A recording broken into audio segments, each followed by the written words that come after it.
and that it is time that world governments officially acknowledge, and that it is time that world governments officially acknowledge.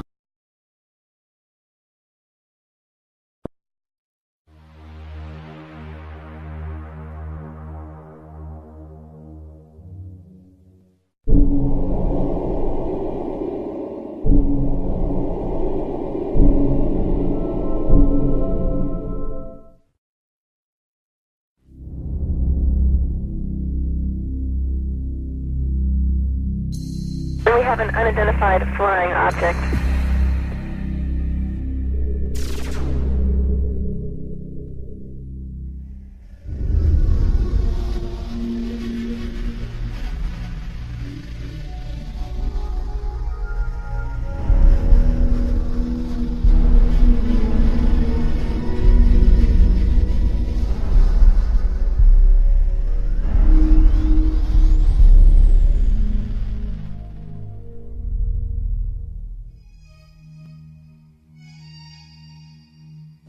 Good evening, my fellow Americans. The sighting over Washington yesterday has alarmed many of you.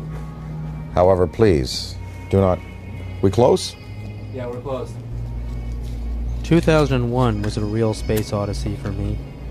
Instead of flying on a spaceship to the moon, Jupiter, or beyond the solar system, I met Dan Aykroyd for the first time to talk about UFOs. That's when I knew I had to sit him down in front of a camera and just let him talk about the truth. Because if I didn't, no one would believe we had this amazing conversation. And one time I had this long conversation with Dan Aykroyd about UFOs, and I thought it was like Einstein was hiding inside of a comic genius, just so that if he told us the real truth, you wouldn't have to believe it. If Einstein had told us UFOs were real, would we have believed him? He never spoke about it. But Dan Aykroyd speaks about UFOs as if he were a full professor on the subject.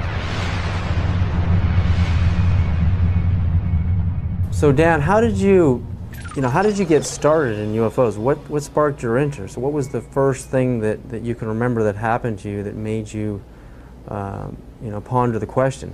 Well, I was born in July 1952.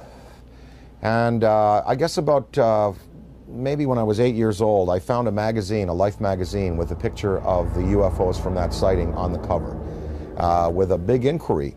What are these UFOs? And so that kind of started it as a kid, and I asked my parents about it, and they actually couldn't tell me what they were because they didn't know. They knew there was some mystery there. Then I saw The Day the Earth Stood Still as a kid, and I mean, that was a film that directly related to maybe some of the motives for visitations from other planets. And it certainly seems accurate today if you look at the way mankind in the last 100 years has basically started to turn this planet into a cinder.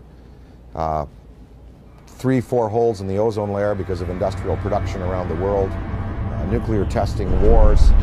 I'm just sure, just in theory, if there were another species in the universe monitoring us or near us, they would be very interested in what we're doing to this planet, to this planet's atmosphere, and to possibly neighboring bodies. So there would be a concern there. And I think that in terms of the extraterrestrial machines that are coming and going, that may be a part of their motivation. We've just had a rash of sightings all over the planet, and we've got Iran and Turkey and Mexico. I mean, it seems like we're being invaded by UFOs. Let's talk first just about what's actually happening out there. Well, recently, the most dynamic sighting that we've seen, because it's corroborated by an actual government, is the sighting that took place over Mexico recently, where drug surveillance twin-engine turboprop plane was at altitude taking pictures of possible smuggling routes, and they photographed with their infrared cameras 11 unidentified objects. Some of them were in pairs and in threes, and of course, these were objects that couldn't be seen by the naked eye, but were visible on the infrared cameras. Well, the United States Air Force, after the news appeared in America, and it was covered on CNN and Fox. The footage was shown on Fox. It was shown on CNN, and in the Valley Daily News on the front page, had a big headline, UFOs with a question mark, and it had pictures from that sighting. And of course, the United States Air Force had to respond, and they said it was swamp gas. So I don't know whether swamp gas is not visible to the naked eye and visible on infrared, whether it comes in multiple balls, whether swamp gas is capable of doing a complete circuit around an aircraft and then taking off at high speed and right angles into the sky. If it is, then maybe it was swamp gas. But somehow this seems to be a legitimate one, because the Mexican government decided we want to release this to the world. And this follows on the heels of the Belgian general who revealed some F-15 footage years ago of his Air Force planes chasing objects that were exceeding them in speed by twice again what his planes were going at. The French government over the last couple of years has released a comprehensive study on the UFOs. The Soviets have been since the 1950s engaged in numerous studies about landings, abductions, and the sightings. So we do have legitimate government inquiry going on, and in fact, as anyone in the field knows, the United States government for years has been covering this issue because they were compelled to cover it, because of Ken Arnold's sighting, because of the sighting over Washington in July '52, just after I was born, the famous shot of the V-shaped lights over the Capitol and over the Coast Guard station. So the government initiated originally, I believe it was, there were Project Sign, Project Grudge, the Condon Report, Project Blue Book, and then they engaged J. Allen Hynek. So, the French, Belgian, Mexican, Iranian, and Turkish governments are not the only ones who address this issue. Our good old USA government has, in fact, seen the necessity to put people's fears or concerns at rest. And as anybody in the field knows, these studies went on, and these studies revealed that, most of the sightings could be explained through conventional means, as either hoaxes or weather climatic things, but many of the sightings were unexplained. And so therein is where lies the mystery in all of this.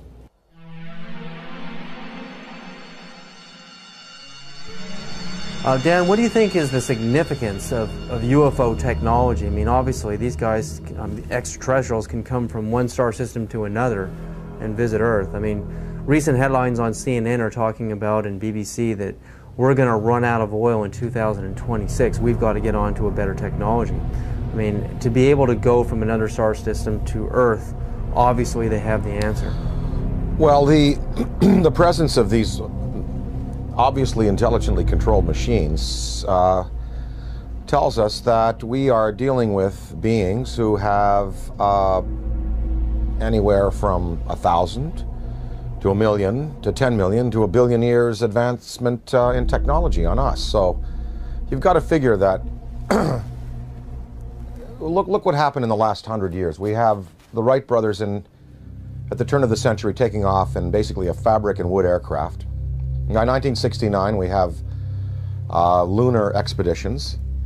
In the year 2004, we have massive airplanes being built out of alloys and graphite, and this big ship that Airbus is building, the new Boeing plane. So in 100 years, from fabric and wood, we've come to, advanced metallurgy, fuel use, and propulsion in just 100 years. Imagine what a culture could accomplish in 1,000 years, or 10,000 years, or 1 million years, or 1 billion years. It's not inconceivable that you have intelligently manufactured and controlled machines that can not only traverse great distances in space by mastering gravity and the time-space continuum, but also the interdimensional travel that might be possible. Many theories now purport that there were not only 4 dimensions at the creation of the entire multiverse 14 billion years ago at the time of the Big Bang. There were 11, maybe as many as 21 dimensions. So some of these beings may be coming from an extra dimensional place. I mean, And you know what it says is that these technologies have been harnessed, and that it's possible to use other fuels that don't rely just on simple combustion. And you know, there are many theories. I mean, some theories are that the military already knows about these forms of propulsion and lighter than air vehicles, or metals that can be vibrated to a certain point where they become light waves, photons. But they're not telling us. They're not going to reveal that, obviously, to us, and we just have to keep the search going. So I think that you know, it's incumbent on us as a race on this planet to begin to find alternatives to the fossil fuels, but we're just not doing it fast enough. It's probably been the greatest and most successful cover-up in the history of the world. UFOs are as real as the airplanes that fly over your head. That is my unequivocal conclusion. Oh my God.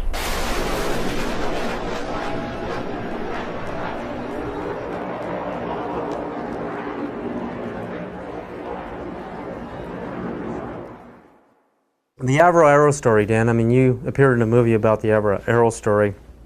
Canada broke the sound barrier. Diefenbaker dismantles the whole aerospace program in Canada, and all the engineers are hired by NASA and Boeing down here, and we finally break the sound barrier. But in Canada today, we have another scientist, Canadian scientist John Hutchison, is using wave induction, using Van de Graaff and Tesla coils and radio. On a 75-pound cannonball, we can see this huge cannonball levitating in the air. I mean, Boeing, NASA, Lockheed, all of these defense contractors are going up into his lab in Canada and trying to understand how this thing works, because the next person or the next country that figures out true anti-gravity propulsion systems is going to be king of aerospace on this planet. The Hutchison effect incorporates radio frequencies, Tesla frequencies, and high electrostatic energy to create a type of levitation effect where it can move a 75-pound cannonball of steel or brass bushings, water, wood, and other objects into the air. Are we doing enough in our universities, in our research labs? Are we putting enough money into this kind of a research? And what risks are we willing to take if universities in Beijing and China and Russia, they're actually going into the UFO phenomenon in their universities, but here in America, mainstream science, mainstream physicists laugh at the UFO phenomena? I mean, what do you think about that? Budgets are tight all around the world, and as far as putting money into the study of alternative technologies, funding research by people like Hutchison, the money is just not there. I mean, if you look at NASA, NASA is getting chopped back because the funds that are flowing through government now are focused on the war in Iraq and other things. So we don't even have the money to keep up conventional space exploration, development of metallurgy, fuels, ion drive systems. So I don't see any government in the next 10, 20, 30, 40, 50 years really putting the money into the kind of research that's needed to develop these alternative systems and to perhaps study what is driving these intelligent machines from somewhere else. Now, of course, that's on the visible side of things. We're hearing a lot about these special access programs where congressional money is approved by a very narrow slice of the membership in the legislature and given to the military to do basically carte blanche what they want with. So there could be a black military program that is producing what people are referring to now as the big black deltas, which are these huge black triangles that are being seen all around the world, the big black rectangles, which are also being seen all around the world. So maybe they look a little like this. The F-117, they look a little like the B-2 bomber. Maybe these are special access programs that have been applied to alternative technology. And that it is time that world governments officially acknowledge.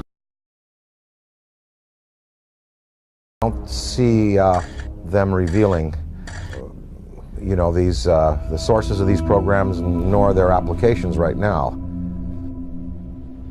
Okay, I worked in the U.S. space program for 36 years.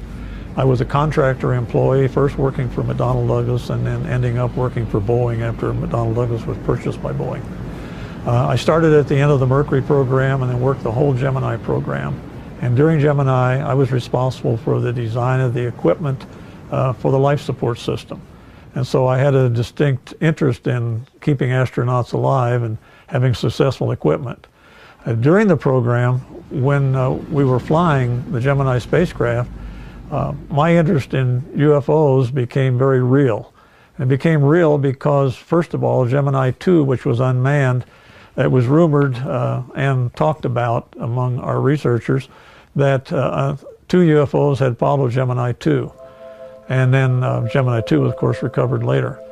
And I didn't think too much about that except, yeah, that's kind of funny. Very interesting stuff. And then when Gemini 4 flew, and its 4-day mission, 66 orbits, with James McDivitt and Ed White, about halfway through the mission, McDivitt said he has something up here with him.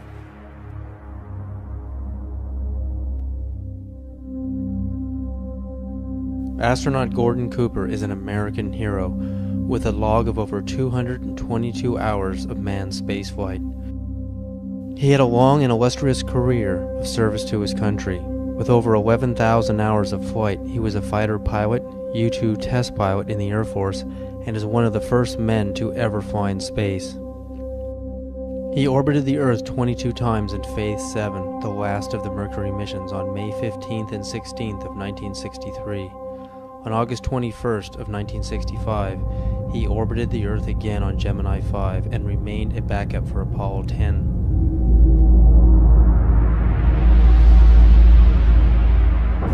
Well, I've had some occasions to know some of the people who were involved in Roswell at one stage or the other.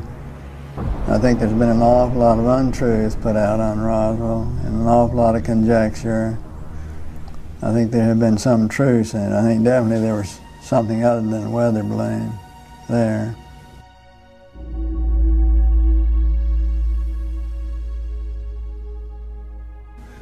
Very likely.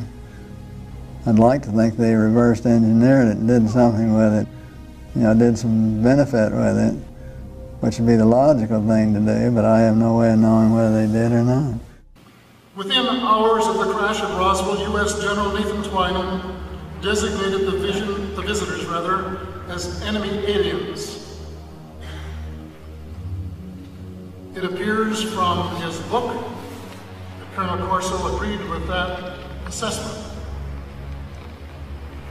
and that it has remained as official U.S. policy ever since. At that time, however, it was an enemy, quote unquote, about which the U.S. could do nothing, because the visitors were so technologically superior. That led to the recommendation that the discovery be treated with the utmost secrecy, to the point that the crash at Roswell didn't happen and that UFOs don't exist. The rationale was that the ordinary public couldn't cope with the news and might easily panic.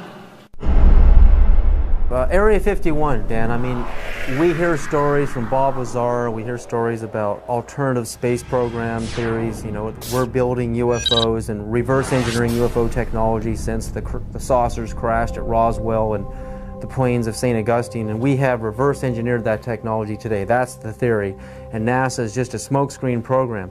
If we really have true anti-gravity technology today, why aren't we using it in our military? Why isn't it evident in the war in Iraq? Why don't we use it to demonstrate superiority on the planet?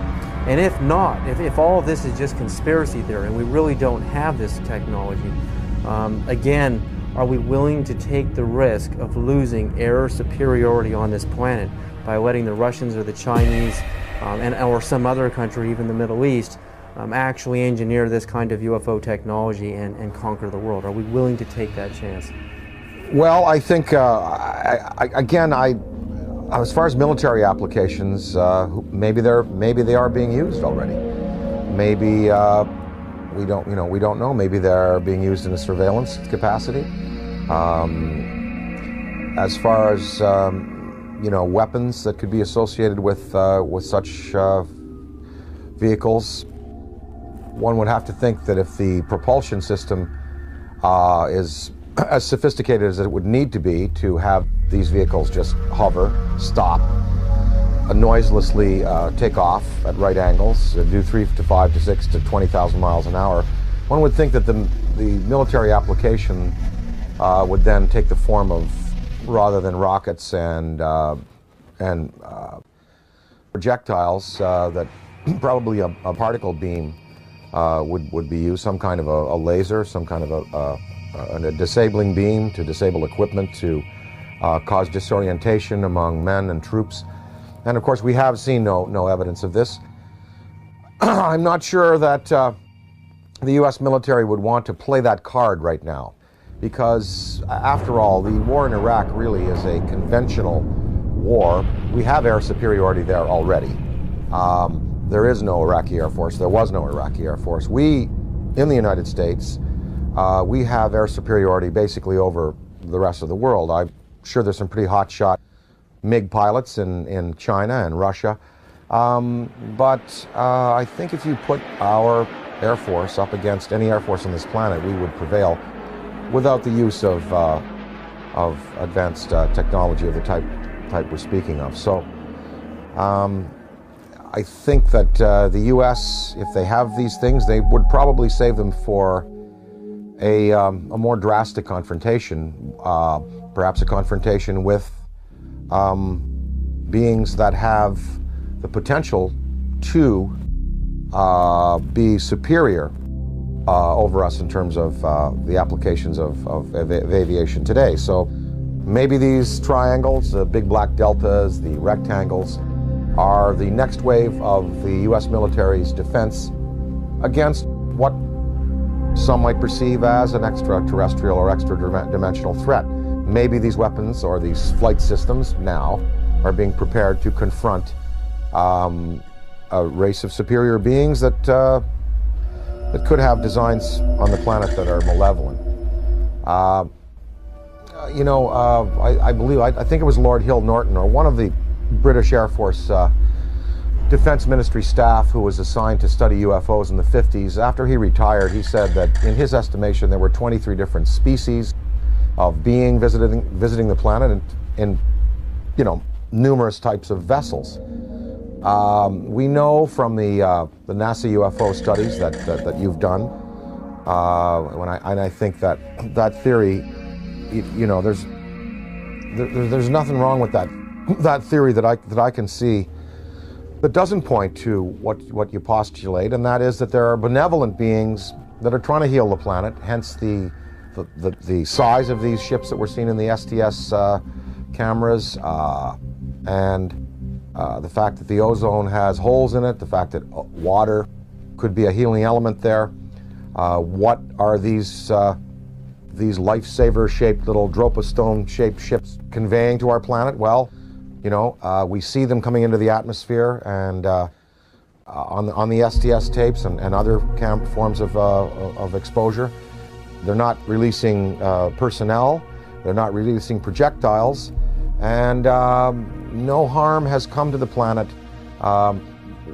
through their intervention. So one can assume perhaps that maybe there are benevolent beings out there and malevolent beings out there, and maybe the United States government is preparing weapon systems to deal with the malevolent beings. Ronald Reagan said in a speech, he said, what if there were a species from another planet that was threatening us? We would all find a way to work together.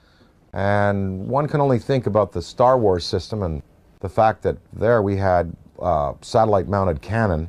Well, they'd be good for shooting down rockets. They also might be good for shooting down other invasive vehicles that are coming into our atmosphere. Ronald Reagan himself spoke about a UFO sighting that he had when he was governor of California in the Beach King Air that they used to use. They were coming from Sacramento. His wife was with him, Sacramento to Los Angeles, and a saucer clocked the plane for a good 45 minutes.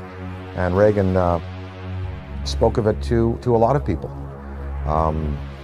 And I think maybe, you know, part of his motivation in getting the Star Wars weapon system up might have been that to prepare ourselves for the day when other beings might come to this planet with designs of, who knows, taking minerals without authorization, taking people.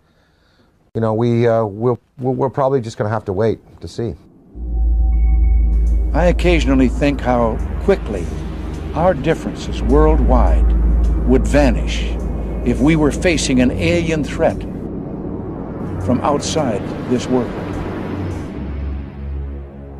Colonel Corso makes it clear that the Reagan administration's Strategic Defense Initiative, appropriately dubbed Star Wars, was primarily designed for use against the alien intruders. His contemporary successor, the anti-missile missile defense system, is also being designed with that as one of its principal objectives. It is true that a case can be made for attempting to provide a shield against the Russians and Chinese, although everyone knows that the Russians are not going to embark on a policy which would result in their total destruction. It is equally true that they, too, are aware of the visitors and know that the perceived threat from the visitors has been a major consideration in the planning of the anti-missile system.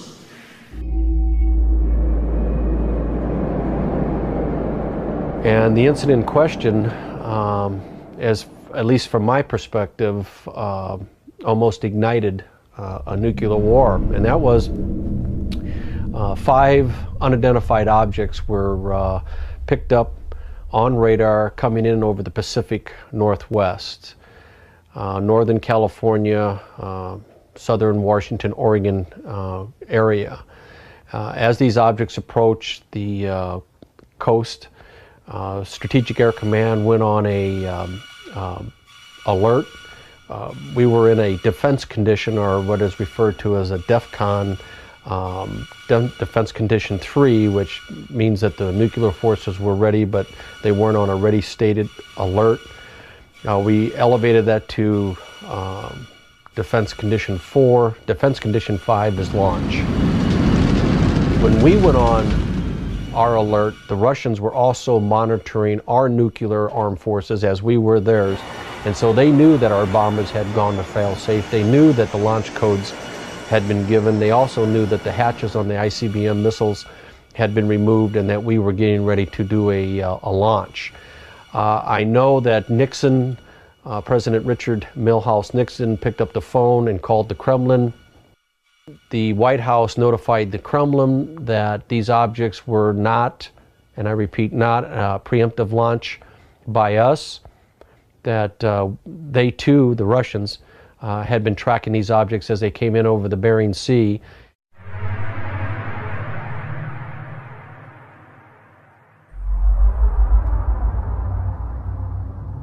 Probably moved 100 miles in a matter of a second or two.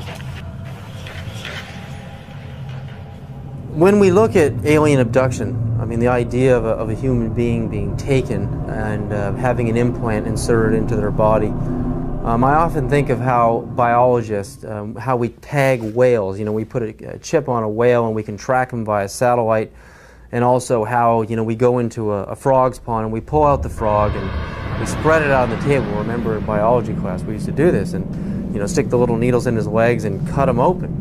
I mean, that's how we look at another life form in another world. So is it really a sign of violence and negativity that an extraterrestrial civilization is coming to Earth and doing the same to us, putting computer chip implants on us to track us, know where we are, study our species, do a little bit of biological experimentation. I mean, I know for us it's horrific. I mean, it's absolutely a violent thing for us as humans. But from their perspective, do you really think that they're being violent? Well, again, I have to go back to some of them might be here for good purpose. And that it is time that world governments officially acknowledge And some are here for selfish purposes.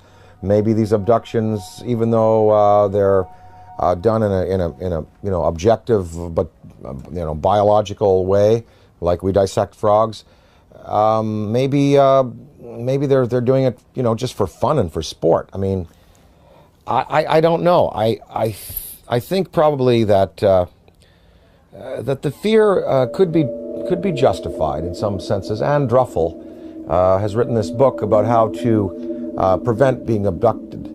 And we really think, even if benevolent species coming to this planet and taking a man and a woman and taking ova out of a woman and sperm out of a man, that's tremendously invasive and very traumatic for the human beings. So even if the motives are good, these actions are as violent as anyone we're capable of on the planet. I think that a certain amount of fear is justified. If you look at Day the Earth Stood Still, the first thing that happens is the army is assembled and guns are shot at these beings and at the ship.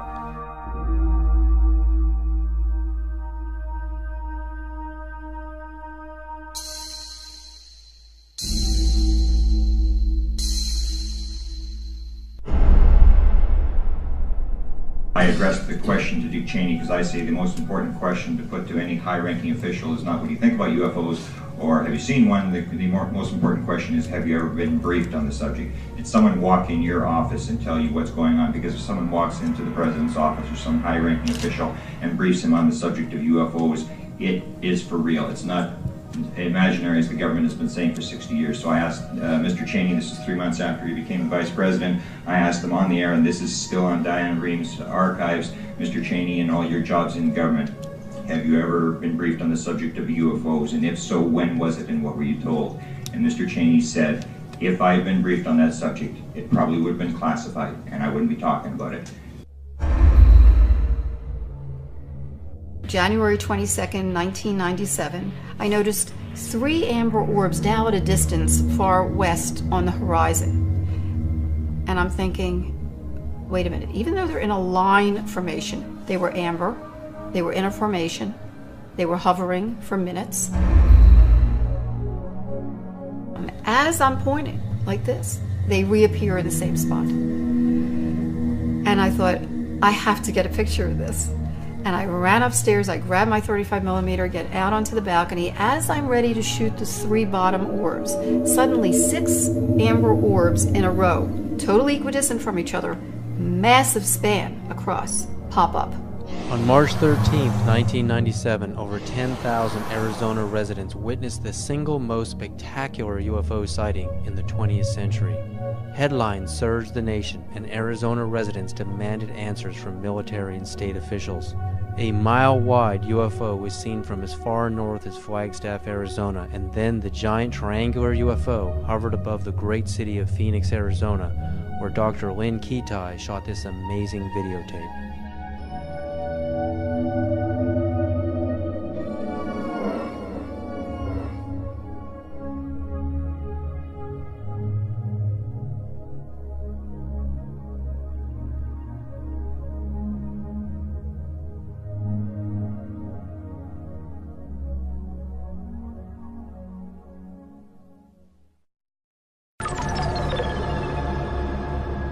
When we go out into space and we're exploring the cosmos out there and we're looking for signs of extraterrestrial life, what kind of a communication are we going to send out? I mean, if Dan Aykroyd was the ambassador, if you were the ambassador for Earth, what message would you teletype to ET?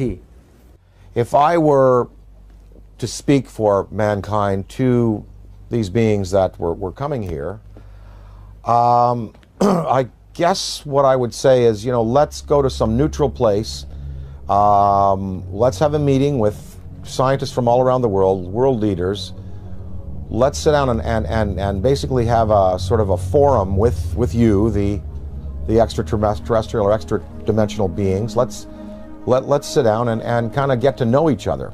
And you know, human instinct is pretty good, and I think you know, it would almost like be a sort of a G8 style kind of summit with world leaders, scientific leaders, and these beings, and you'd sit down with them, and you know, after about a week or even a couple of days or maybe a few hours, you would really sort of get a sense of what they're up to. But of course, you know, childhood's end, Arthur C. Clarke's great story. It looked like these beings were benevolent, even though they had a malevolent appearance, and in the end we find out that they meant no good for our planet. So I think it's important that some branches of the military and police be briefed on these in a very real sense, and be told, you know, they are real, people are being abducted, there is mind control in play here, and that we do have to be vigilant. Now, if we knew that there was a purely benevolent race, like if something happened in Iraq where all of the electronics went out in the American military and all of the insurgents' rifles jammed, or we saw all of the polluted waters in North Carolina from the pig farming completely healed overnight, and different signs like this, then we would know we're dealing with a benevolent species, and then we could really be open and welcome. But then again, we would have to be cautious, because beings with that much power could give the impression that they're here to help when really they're not. So the verdict is out on all this. We just don't know which ones are benevolent, which ones are malevolent, and the degree to which they're going to continue interacting with our planet. But what would really help is if the United States military and police and government open it up to their staffs and say, look, this is something we really do have to consider, because, you know, maybe the defense, the survival of our species could well be at stake. If you look at the history, you know, from, say, Ken Arnold's first sighting in '47, going back to the Bible, Ezekiel's wheel, going back to the medieval manifestations of little saucers and UFOs, that painting of the Madonna that's very famous, in which it appears, up to now, there have been no mass murders by these beings. There's been no mass destruction of cities, but hundreds of thousands of people have been taken out of their lives, subjected to surgical experimentation, released back into the population, and are suffering trauma today for it. That is not good.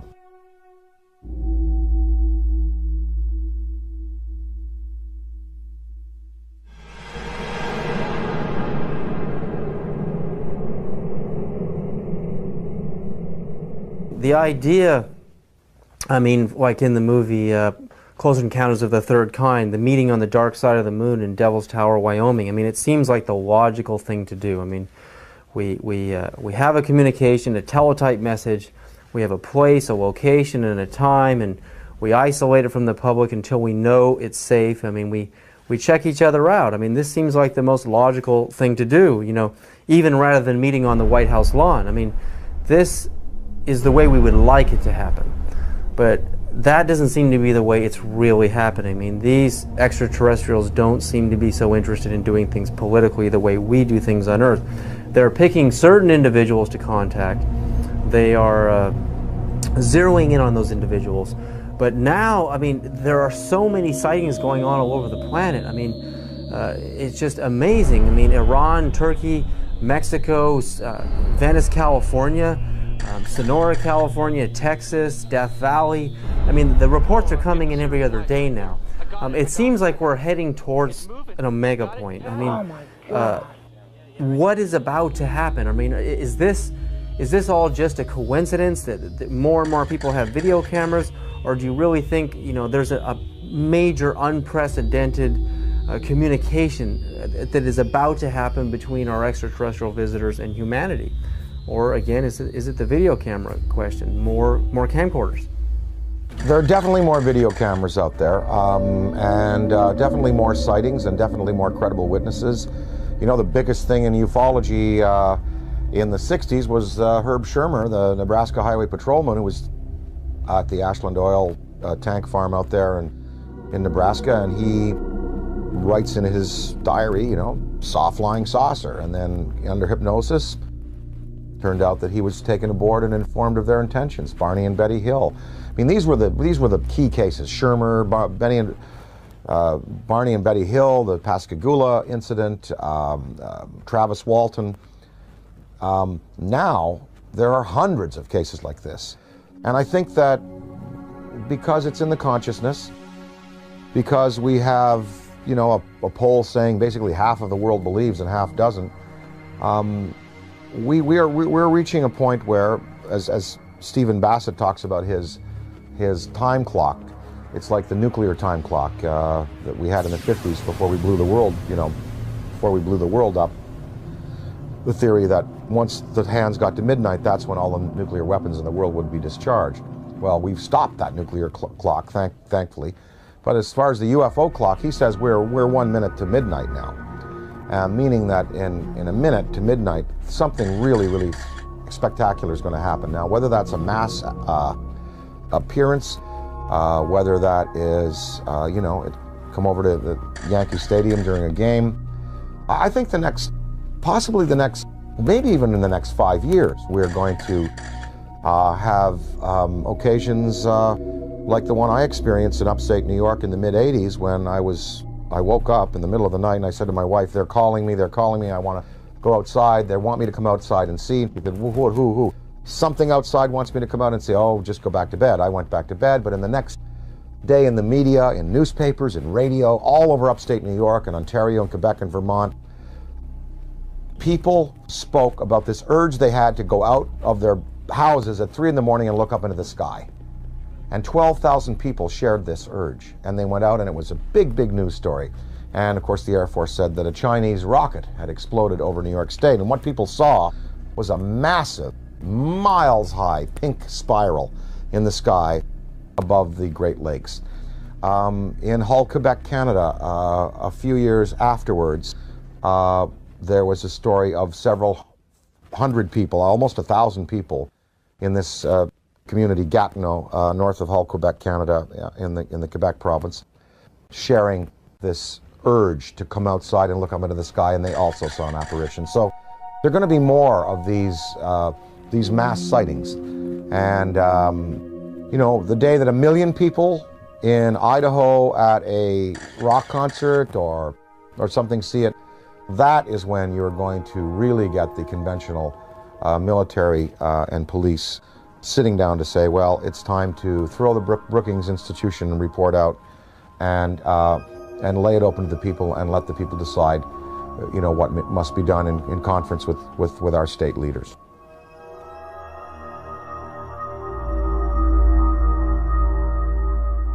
And that it is time that world governments officially acknowledge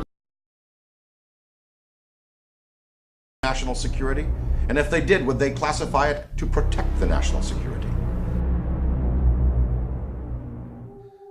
So I would have to say, no, I couldn't agree to non-disclosure. I really couldn't if I saw something or photographed something. But I can see where other people, you know, wanting to do the best for their country, wanting to serve their country in a legitimate way would say, yes, I will not disclose. And this is based on the Brookings Institution report from the late 50s, which, you know, Congress commissioned, which said that if the existence of UFOs were revealed to the American populace would not be able to handle it. They would defy church authority, police authority, military authority, governmental authority.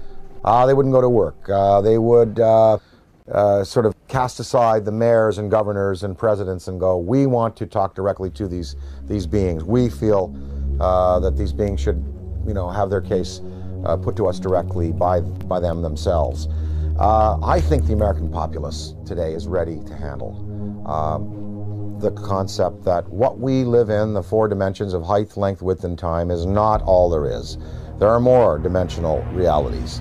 There are advanced beings with machines that can skip from dimension to dimension, from galaxy to galaxy, using the Einstein-Rosen bridges, the wormholes. I think the American people I think half of them know, and I think the other half, with the proper evidence, would be ready to accept it. It's going to take a mass sighting for the U.S. government to finally say, look, we're going to come on side with France, Belgium, Mexico, Turkey, Iran, and we're going to tell the truth, and we're going to reveal what happened to Tom Mantell when he went up in his P-51, what happened in the Great Lakes when I believe it was an F-104, I believe, was scrambled over the Great Lakes in the 60s. What happened to him? You know, I think that that if you have that type of sighting, then there'll be no choice. Interdimensional travel. I mean, not just traveling through our dimension, but going into alternate dimensions, Dan. Would you, and if you could, a spaceship arrives in your yard, and you know you've got the barbecue out, and there's the steak on the grill, and they want you right now to come with them and go into another dimension, and to move forward and backwards on the timeline, to go forward in time and backward in time. If you could move forward and backward in time, are there any events in human history that you would interfere with, that you would change to alter the destiny and the course of humanity? Well, I wouldn't want to go back in time and change anything, because that would be a tampering that I wouldn't serve mankind well. Although there are many horrors, of course. Wouldn't you have loved to have caught Hitler as a 15-year-old and have him drown in a river? You know, because then we could have solved the Holocaust problem, and then World War II may not have, well, look, there were two guys. There was Otto Dinkel. You ever heard of him? Well, he was an orator hired by the German army, just like Hitler was, to speak. If Hitler died, maybe Otto Dinkel would have been the guy that would have gone on with this rabid anti-Semitism and wiped out 9 million people. Of course, one thinks of those things, but you don't want to go back in time and play with events, because you know where we've come to today and the improvements we've made in human rights and in regarding ourselves as sacred, they've come because of the bad things that have happened. Now, if I went into the future, I would want to see where this planet is 300 years from now. Did we make it? Did we make it? That's what I would like to know.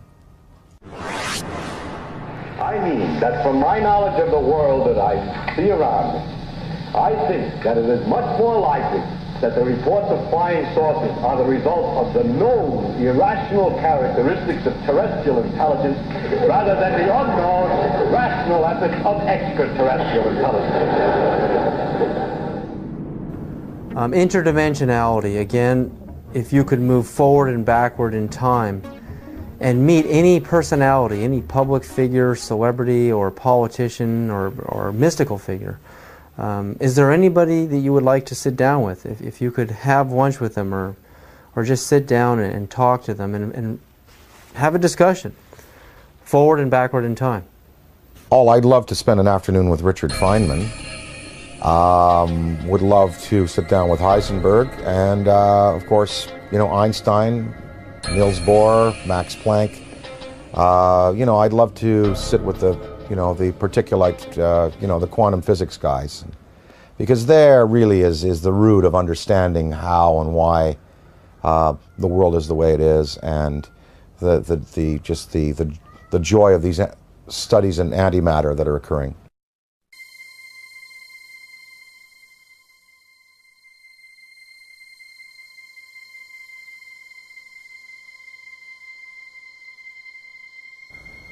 Everyone you picked is a physicist, a scientist, and I often think about how spirituality and science are merging, how they're kind of coming together. I mean, what ancient civilizations thought of a universe was really the Earth and the Sun and a few planets. And now with the advent of the Hubble telescope, we can see that the universe is far bigger than the ancients had ever imagined. So while science and religion are merging on some ideas, in other areas they're just far off. But to make matters even more complicated, the idea of parallel dimensions or parallel universes, I mean, it's just getting so vast out there. How do you map a multiverse? You know, I've talked to some guys, they say that fifth dimension, sixth dimension, could be right here by my ear and could be a millimeter wide and a millimeter across. You don't, because you're talking about, dimensions that defy any kind of dimensional understanding. And, there was I forget his name, he died recently, in the last 2 years, but he proposed that there are parallel realities just because of the way we go through time. Like here we are in this interview right now. Well, what I said and what you said and what we all did 2 minutes ago still exists somewhere because we just did it. It's there. It's like a wake we've left. And if you had a time vehicle, you could go back to 2 minutes before and stop and see what we're doing 2 minutes before. You go back to your high school days. You go back to your days as an infant. And those realities are still existing alongside what we're progressing through. It's all a beautiful, beautiful mystery. I am here because I am a writer, a performer. I find it entertaining. I'm not a scientist. And I'm not a theosopher or philosopher. And I am just here because it is enormously, enormously entertaining. And mysteries like this are challenging. And it's really, really fun to contemplate that, there may be beings out there who are concerned about our planet and who may give us the opportunity to advance ourselves. It's really fun to contemplate.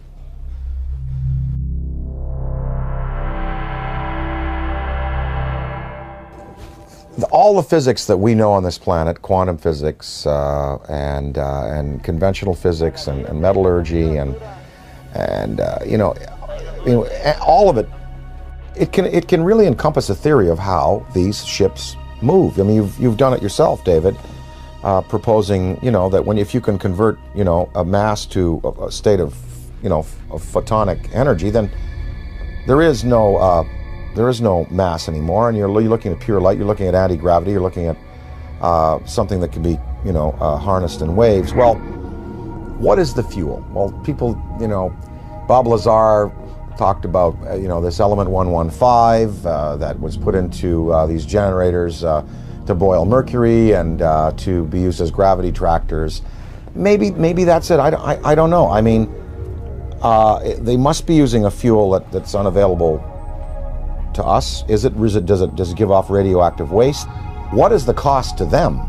For instance, the Venice UFO that you recently showed me, and I covet that tape. That's amazing. Because you see the metallic quality of the object, you see the force field around it, you see it spinning.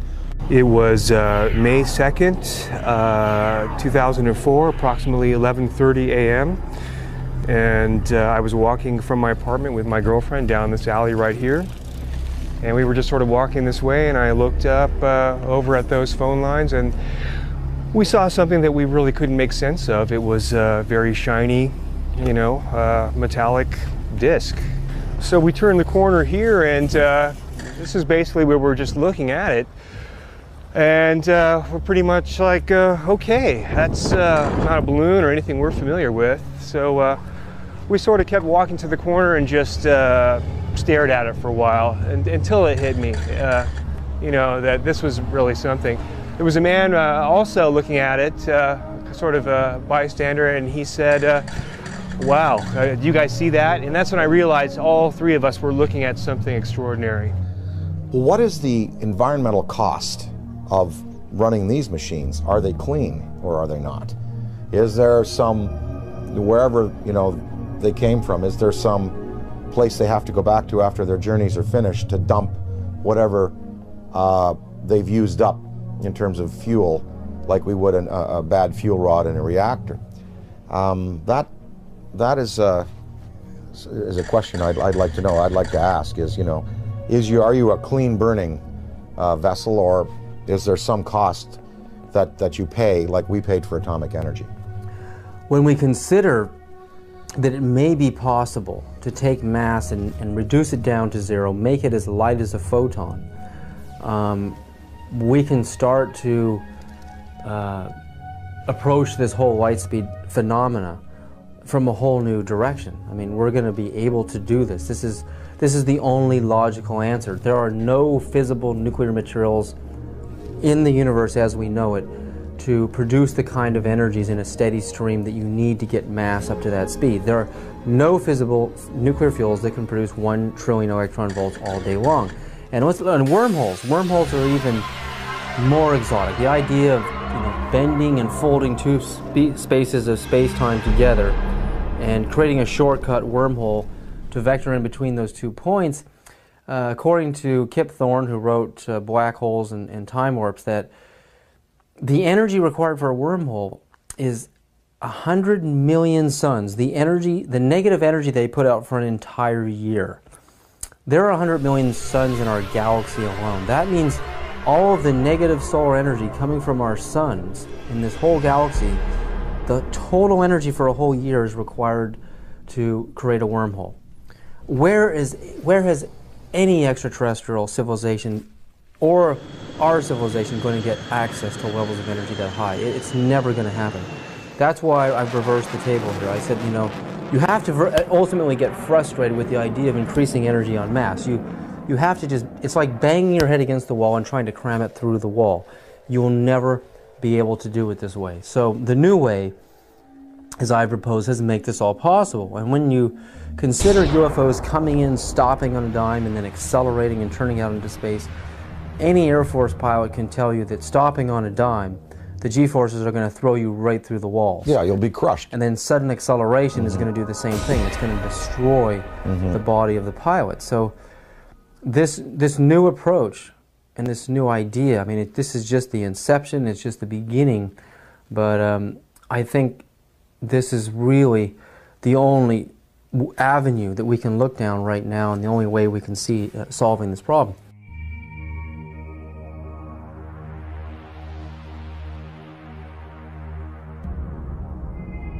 While Gordon Cooper was an Air Force pilot stationed in Munich, Germany in 1951 in the 86th Fighter Bomber Group, where he flew F-84s and F-86s, Cooper testifies to having chased disc-shaped UFOs that outmaneuvered the most advanced fighter jets of our time.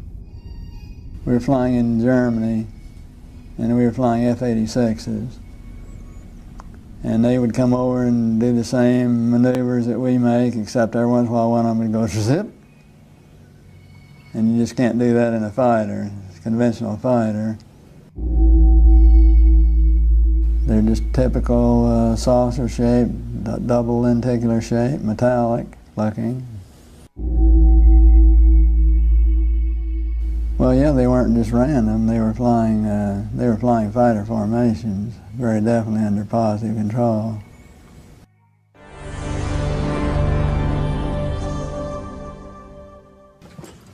I'm here to announce that the second annual Exopolitics Expo, X-Conference 2005, was concluded on Sunday, April 24th. This event was produced by Paradigm Research Group. 26 speakers and panels. And that it is time that world governments officially acknowledge. It was a unique event which focuses on the political, governmental, and social implications of extraterrestrial-related phenomena. It is produced by PRG as part of the emerging activist movement seeking to end a government-imposed truth embargo regarding extraterrestrial-related phenomena.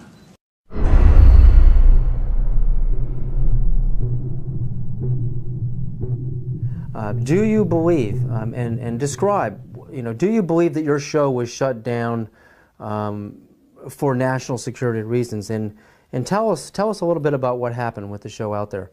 Well, what happened, we sold the show to Sci-Fi Channel, and it was called Out There, and I basically interviewed all of the people that I admired in various fields of study, like Colin Andrews from the Crop Circle movement, Linda Moulton Howe, the expert on cattle mutilations, John Mack, and let me just put a pin in things right there, because John Mack has taken the study of abductions, UFOs, right out through the other side, and he's going, yes, we know they're here, we know they're coming, we know people have been taken, we know there's experimentation going on, we know people have been told about agendas. What we now have to do is use that as a key and as a motivation to socially transform this planet to a more peaceful, more loving, more tolerant state. So his movement, the movement for social change, has just accepts as a fact abductions, UFOs, interplanetary intervention, and what he's doing is taking it out through the positive side of it and saying, now we must use it to socially transform. And I think his message is great. But I talked to him, I talked to the Allagash guys who were taken in the canoe on that trip in Pennsylvania. The last show we did, I had both Bassett, who has the UFO time clock, and then Greer. Both Bassett and Greer were there. They were my two guests for the day. Well, the show was canceled that afternoon. And I was outside, before I knew it was canceled, in between the interviews. And I was outside, and Britney Spears called me because she wanted me to appear on Saturday Night Live with her. And so I was outside having a cigarette, the phone rang. Oh, Brittany, how you doing? Oh, sure, of course I will. I turned away like this. I turned back, and there was a black Ford across the road, a black Ford sedan. And I was trying to look at the plate, and the plate seemed kind of like fuzzy, and I was, definitely a police car. And two guys were there, and a big, big, tall guy got out of the back seat, and he stood in the street on 42nd Street it was. We were at 42nd Street and 8th Avenue, and he looked right at me. And literally, I was on the phone. Hey, oh, sure, of course I'd love the show. Saw the Ford, went back like this, turned back like a half second later, and it was gone. And that car did not go past me. It did not make a U-turn, because I would have seen 42nd Street. I would have seen that thing take a U-turn and go away. That car vanished. That car was a cloaked vehicle of some type. And whether this was like a warning to me, because the guy got out of the back seat, gave me a real dirty look. That car vanished. I know what I saw. And it was just this fast. It was, oh, hi, Brittany, sure. Oh, of course, I'd love to. Guy gives me a dirty look. Oh, well, sure. Car gone. That's what happened. And then 2 hours later, we were told we were not to continue taping, and the show was canceled, and none of them would air. I don't know. I don't know. Was that an MIB experience? Black helicopters, military abductions that happen. Sometimes people are taken and they talk about then being visited by military personnel and debriefed about their abduction. Was it a technology associated with some of these beings that are visiting that wanted to warn me off, or that wanted to give me verification that I was on the right track? I don't know, but I do know I did turn back a second later, and it takes so long for an automobile accelerating from 0 to 40 miles an hour to reach the corner of 8th Avenue and 42nd Street going past me, and then pulling a U-turn and going out towards Times Square. I would have seen that car. And I looked around. I was looking for that thing. It was gone. So I don't know. The tapes exist. I have them. We're going to try to repackage them. We might put them out on DVD.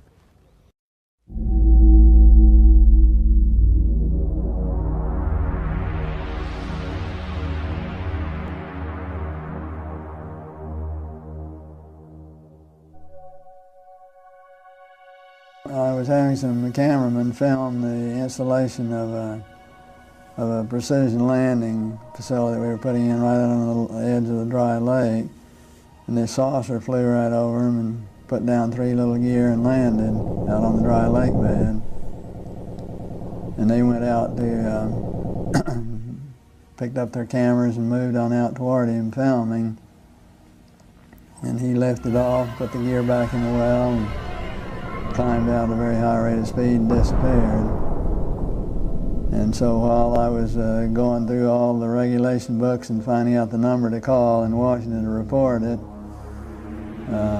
I had them go over and develop the film. By the time they got back with the developed film, I was on the higher and higher and higher level officer talking to me.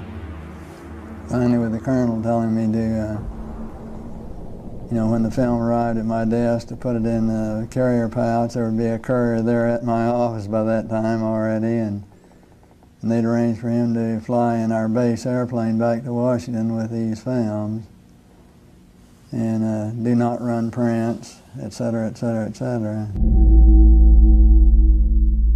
We didn't have a chance to run it. I had a chance to hold it up to the window and look at it. It was certainly good film. Well, by this time I was involved in the research and development and doing very classified programs myself, you know, at the test center. So I knew that we didn't have any vehicles of that kind, and I was 99 9/10% sure that the Russians didn't have any of that type either. So it certainly, was, at that point in time, there was no doubt in my mind that this vehicle was made at some other place than here on Earth. And yeah, well, Buck Rogers and Flash Gordon coming true. Dude, I got it, man. Probably moved 100 miles in a matter of a second or two.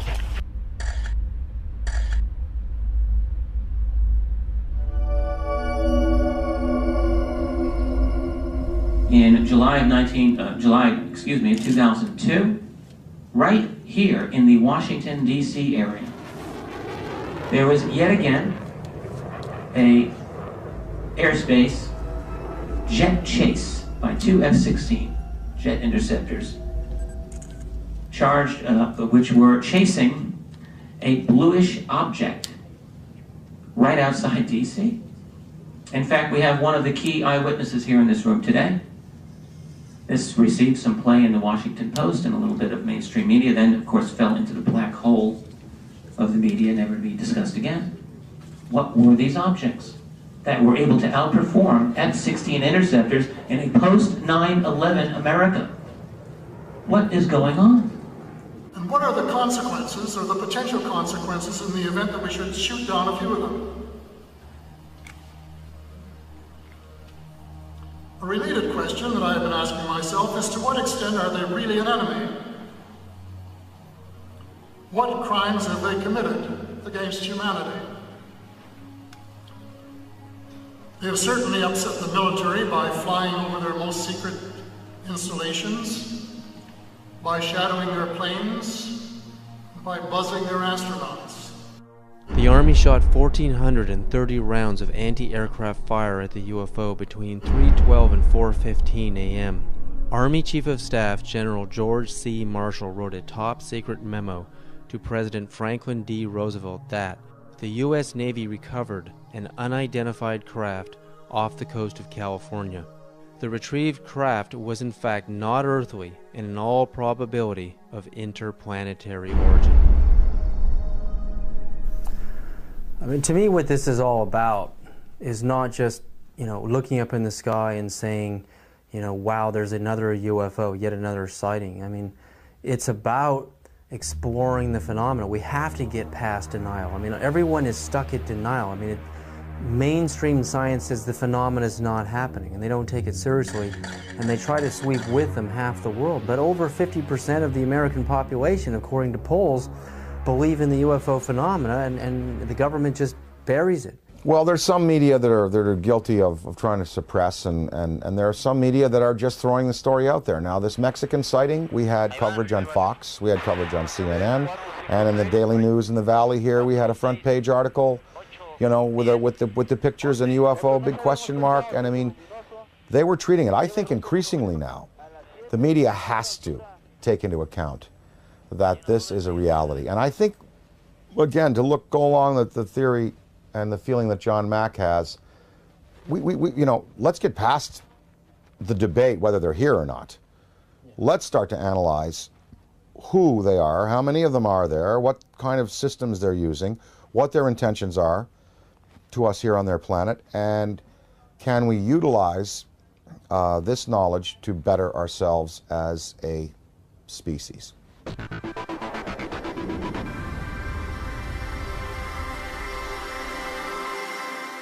With the advent of the Hubble telescope, I mean, when you see how big it really is out there, and the idea that we're stuck on this myopic little ball, we're just glued to it, we can't get our eyes off of it.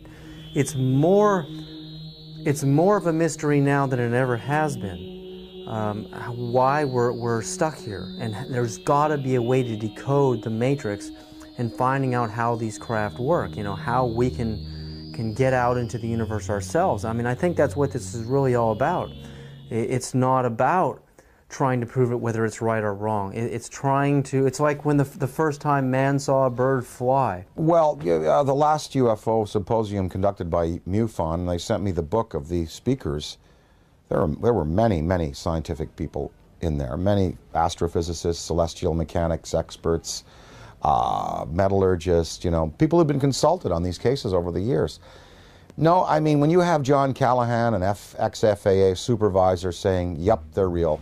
When you have John Schuessler, who was a Boeing engineer, now running MUFON, and saying, yep, they're real. When you have, pilots and personnel in the police and military coming forward in the Rockefeller Report and in the Disclosure Report saying they're real. When you have a Belgian general on television showing you a tape from a fighter which is filming an object escaping at high speed, when you have this Mexican case, I think we can pretty well put it to bed and say, yep, they're here, they're doing things to us, with us, interacting with us.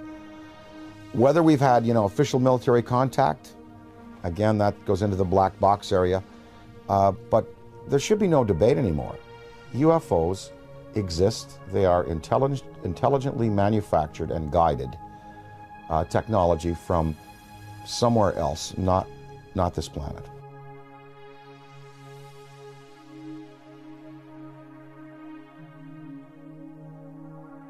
While human beings can only see from red to violet wavelengths of light, the infrared and ultraviolet spectrums are invisible to humans. I quickly learned that NASA uses special video cameras that are capable of seeing into these invisible spectra. The tether has broken and is going away from us. Get it on the TV, Claude. Please get it on the TV. After the 12-mile-long tether snaps, several days later on an orbital pass, the cameras find something that should not be there. In the NASA STS-75 tether incident of March 1996, we find NASA using ultraviolet light-sensitive video cameras. This is where some of the largest UFOs ever caught on videotape have been captured. Huge dish-shaped luminous UFOs swarm the tether. We know the tether is 77 to 100 miles away from the cameras on the shuttle. The UFOs pass behind the 12-mile-long tether, so we can therefore use the 12-mile length of the tether to measure their minimum diameters. Some measure between 1 and 3 miles wide, making them literally motherships. In Project Blue Book files, UFOs with these same features have been reported several times as shiny metallic discs with dark centers. Specifically, in the invisible infrared, Trevor James Constable, a retired World War II radar operator from New Zealand, has photographed many UFOs with the same features, translucent discs of light with dark centers.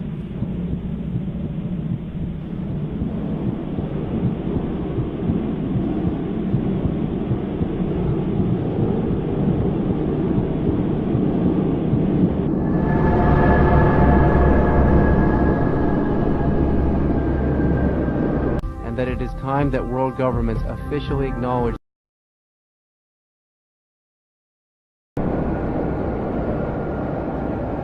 time has come to lift the veil of secrecy and let the truth emerge so there can be a real and informed debate about one of the most important problems facing our planet today. So how do people respond to Dan Aykroyd when he talks to them on a personal level about UFOs? You know what? It's interesting. When I talk to people, well, first of all, people ask me about it. They come to me and they say, oh, well, we saw an interview, we heard an interview, they heard the thing on Art Bell that we did. They come to me and ask me about it. So it's not like I have to go out there and crusade and say, hey, did you hear about the latest Mexican case? They've seen CNN, they've seen Fox, they've seen the Daily News. They come to me and ask me about it, and I basically lay out, my thoughts on it. I'd say half the people that I speak to about this have either seen themselves, heard about it from a credible witness, or are willing to accept. The other half, totally not. Harold Ramis, my good friend and collaborator, does not believe, will not accept until, proof hard proof is presented to him in the form of, you know, something tangible. And what I've been able to do is just open people's minds a little bit and let them think about it. And of course, the greatest proof are the kinds of tapes that now exist, the kind of videos that exist. Usually, when I show some tape of some different things that have been exposed to me, well, it's pretty convincing. And then at that point, people have to go away and accept that, you know, that these things are a part of our reality. Well, what I'd like to, you know, what we'd all like to affect is some positive change in the world and try to help the tipping point where good tips to overflow evil in the world. I mean, you know, we know there's good and bad out there, yin yang, black, white, you know, there are you know, there's tremendous divisiveness in the planet, and, you know, perhaps this study and this understanding of things that are greater than we have accomplished technologically will lead us to a spiritual awakening, one that helps us respect other beings out there in the universe and other dimensions, and also in our own 4 dimensions and here in the physical world that we live in. The sacredness of human life, the willingness to get along a little better, to relinquish materialism and territoriality in favor of a more comprehensive worldview, in which we unite and we all feel the energy within us as part of a universal light.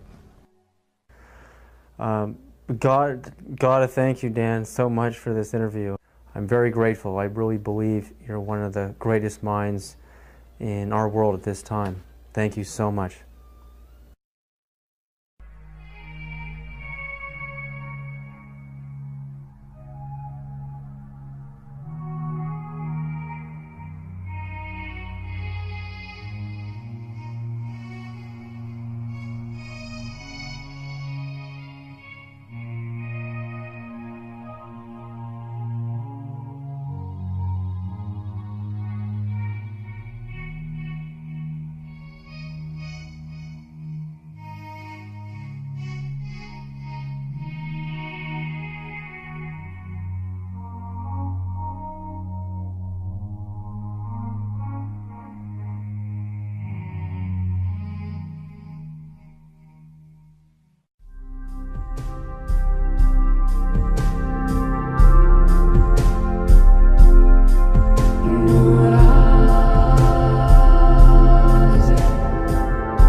sightings could be explained through conventional means, but many of the sightings were unexplained.